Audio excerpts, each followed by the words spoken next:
So yan po,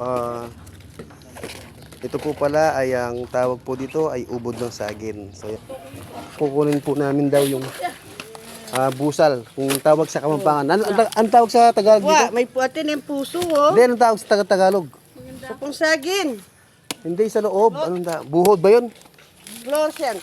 So yan tinatawag na fluorescent ng saging. So ayan, iluluto po nila. At masarap naman po yun. So, yan. Kasama po ang mga pamangkin, pati na po yung mga kaibigan nila. Si ate. So yan. So hello naman kayong lahat dyan, oh. So yan, hello po kami. Hello.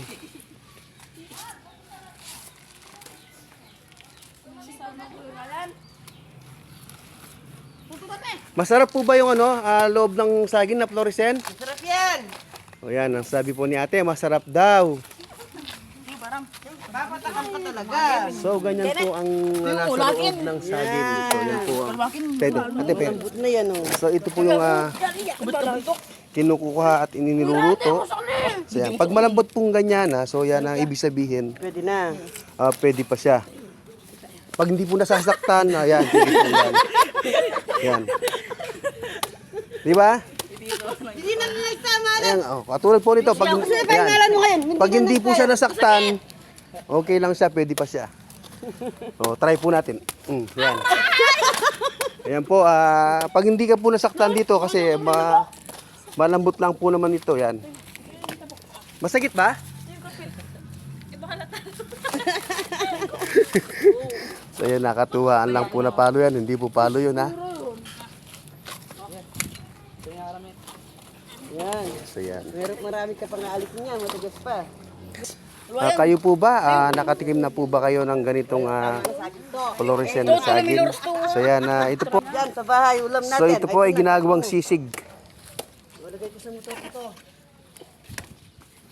So yan, kumuha na si ate, gustong gusto daw niya yon. Iniligay na sa kanyang motor. So yan. So yan. So lahat ng pwedeng kuhanin nyo, yung medyo malambot. Yan. Unalan mo, hindi na yung nagta. Ma, kaya bera ako, ma. Kaya bera ako.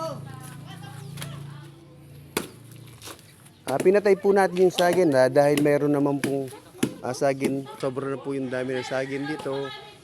So yan, makapal naman po yung saging dito. Kaya okay lang po tanggalin po natin yung mga saging na iba dahil pinamamahayan na po ng mga lamok.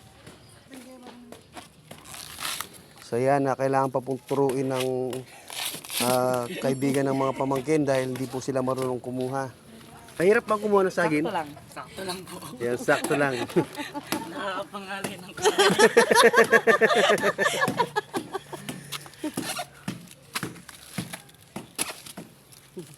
So yan na. Yan. Malambot to. Dito matigas. Dito malambot. Malambot na. Dito malambot to.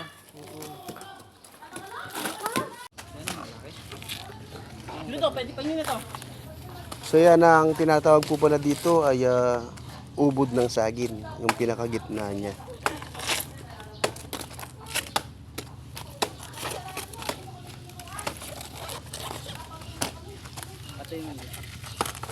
So yun po yung pinakagitna niya, yan po ang tinatawag na ubod ng saging.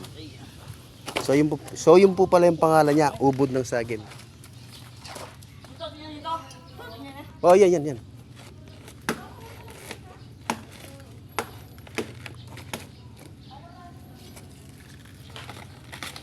Pagkatapos nyo dyan, yung mga yan, lagay nyo na doon patong-patong na lang din nyo doon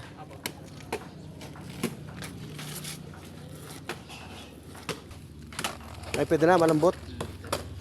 So yan po,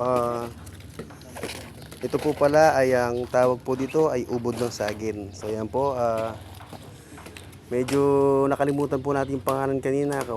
Ito po ay ubod ng saging, yung pinakagitna. So ito po yung ginagawang pinakasisig. So mamaya po ipapakita po natin kung paano po yung pagluluto nito mamaya. So yung napakita naman po natin kung paano po yung pagtanggal. So yan po, ganyan po.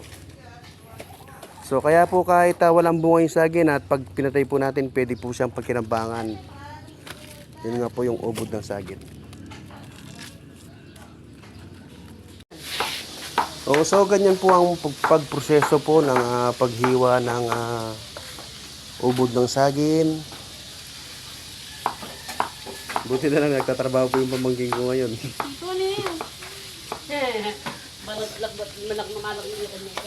So ito po yung ubod ng saging. Mamaya po iluluto na ito.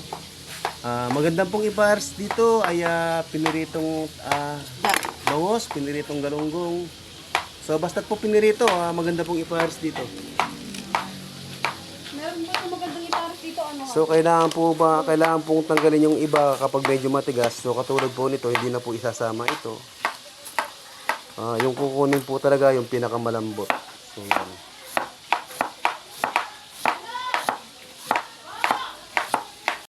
So yan, nasama-sama na po silang nag-ano po ng mga ubod ng saging. Pwede yan. Oo nga, pwede nga. So yan na po yung kanina na Wala na. ubod ng saging. So ipiprepare na po para iluto. Tangangan! Sabi lang dito lalo parete yun. So yun po, niluluto po natin ito.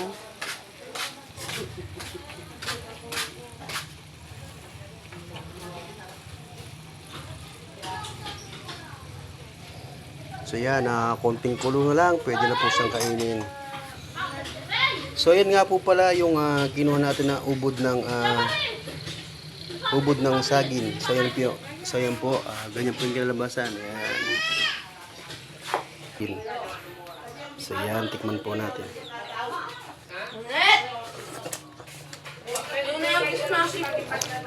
So yun po, sakto lang po yung timpla niya, maasim-asing. Wow, masarap po itong gawing ulam sa kanin. So yan, tinikman ni Utol. Anong lasa? Masarap siya. Okay siya? So, yan. Natuto ka na marunong magluto. Natuto na raw akong magluto.